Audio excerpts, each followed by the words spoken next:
اعوذ باللہ من الشیطان الرجیم بسم اللہ الرحمن الرحیم۔ ناظرین، ہم آج آپ کو ایسا وظیفہ بتائیں گے جس کو پڑھنے سے اگر آپ کے اوپر پہاڑ کے برابر بھی قرض ہے تو اللہ تعالیٰ اس کو اتارنے کا بندوبست کر دے گا۔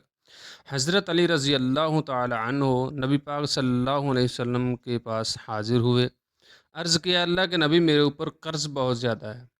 آپ صلی اللہ علیہ وسلم نے فرمایا، اے علی، کہ میں تجھے ایسا وظیفہ نہ بتا دوں، ایسے کلمات نہ بتا دوں کہ اگر تیرے اوپر سبیر پہاڑ جتنا بھی قرض ہوگا تو اللہ تعالیٰ اس کو اتارنے کا بندوبست کر دے گا۔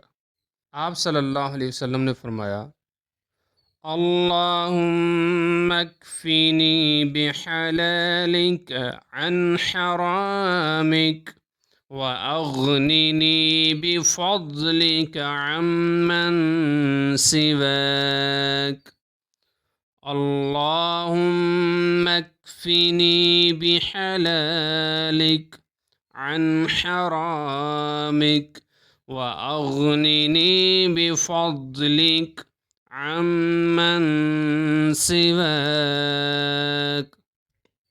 اس دعا کو صبح شام کثرت سے پڑھو، اللہ رب العزت آپ کا قرض ختم کر دے گا۔